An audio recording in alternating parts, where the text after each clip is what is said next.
The evening my daughter-in-law told me I wasn't welcome in my own son's home, I realized something painful. Sometimes the door that shuts in your face is the one that teaches you how to build your own. My name is Reid, and I am 63 years old. I never imagined I would stand on a porch in the cold, holding a pie I baked with my own trembling hands, while someone young enough to be my daughter told me, "No, you're not invited, go away." But that's exactly what happened. And that night changed everything. The invitation that was. It started on a quiet Tuesday afternoon. My son Daniel had called. "Dad, we're having a family dinner on Saturday, just something small, you should come." His voice sounded distracted, but I didn't think much of it. Daniel had always been busy, even as a child. He was the kind who ran ahead while I tried to keep up. "Of course," I said, smiling into the phone. "I'll bring your favorite apple pie." He chuckled, "Sure, Dad, that'd be nice." That was enough for me. I spent the rest of the week thinking about Saturday. At 63, life moves slower. You hold on to moments. You replay memories. You measure time in visits and phone calls instead of promotions and milestones. Family dinners meant something to me. They meant warmth. They meant belonging. They meant I wasn't alone. A house that didn't feel like home. Saturday evening arrived with a sharp wind and a fading sun. I wore my best sweater, the navy one Daniel gave me 5 Christmases ago. I shaved carefully, nicking my chin like I always do when I'm nervous. The house looked beautiful when I pulled into the driveway. Lights glowed warmly through the windows. I could see silhouettes moving inside, laughter flickered in the air like candlelight. I climbed the steps, pie in hand, heart steady. I knocked. The door swung open. And there she was, my daughter-in-law, Melissa. Her smile wasn't warm. It wasn't even polite. It was tight. "What are you doing here?" she asked. I blinked. "Daniel invited me for dinner." Her expression hardened. "No, you're not invited, go away." The words hit harder than the wind. I'm sorry," I whispered. "We're having guests, important guests. This isn't a good time." I glanced past her. I could see Daniel in the background, laughing with someone at the table. He hadn't noticed me yet. "I won't stay long," I said softly, "just wanted to drop off the pie." Melissa stepped outside, closing the door behind her. "You need to understand something," she said quietly. "Daniel's career is taking off. The people inside, they matter. We can't have distractions." Distractions? I stood there at 63 years old, reduced to a distraction. "I'm his father," I said. "And I'm his wife," she replied. Then she turned and went back inside. The door clicked shut. The long walk back.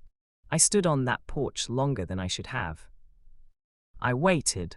Maybe Daniel would come out. Maybe he'd ask where I was. Maybe he'd remember he invited me. But the laughter inside continued. Plates clinked, music drifted through the door. No one came. I walked back to my car with the pie still in my hands. The engine felt louder than usual. The drive home felt longer than ever. A memory of a different time. That night I couldn't sleep. I sat in my living room, the untouched pie on the table, and stared at old photo albums. There was Daniel at 5 years old, covered in mud, smiling at the camera while holding a frog. There he was at 10, holding a baseball bat too big for his hands. There he was at 18, graduation cap tilted, eyes bright with dreams. I remembered working double shifts to pay for his college. I remembered missing meals so he wouldn't.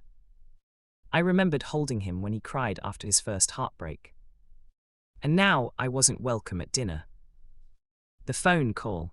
The next morning, my phone rang. It was Daniel. "Dad, why did you come last night?" I felt something inside me crack. "I did come," I said calmly. Silence. "What?" Melissa said I wasn't invited. Another silence. "That can't be right," he muttered. "It is." His voice changed, softer now, confused. "I invited you." "I know." There was tension on the line, thick and heavy. "I'll talk to her," he said. "No," I replied gently. Don't. Dad, it's fine. But it wasn't fine. And we both knew it. The decision. That afternoon, I made a choice.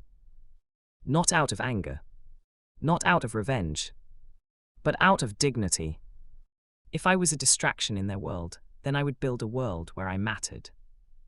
I took out my old woodworking tools, the ones I hadn't touched in years. I began crafting again. Chairs, tables, small shelves. At first, it was just to keep my hands busy. Then something unexpected happened. Neighbors noticed. One asked if I could build a coffee table. Another wanted custom cabinets. Within months, my small garage became a workshop. My workshop became a small business. At 63, I started over. The return. Almost a year later, Daniel showed up at my door. He looked tired. Older. Dad, he said quietly, can we talk? We sat at my kitchen table, the one I built myself. He looked around. You did all this? I nodded. You never told me. You never asked, I said gently. He swallowed. Melissa, she thought you judged her. She felt like you didn't approve. I sighed. I never said anything against her. I know, he said, but she felt insecure, and instead of talking about it, she pushed you away. And you let her, I replied. He looked down. I'm sorry, Dad. The apology felt real. But the scar remained. A new kind of invitation. A few weeks later, Daniel and Melissa came together. Melissa looked different, not defensive, but humbled. I was wrong, she said quietly. I felt threatened. I thought if Daniel stayed close to you, he wouldn't prioritize me. I handled it badly. I studied her face. People make mistakes.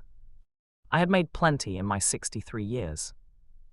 I don't want to compete, I said. I just want to belong. She nodded, tears in her eyes.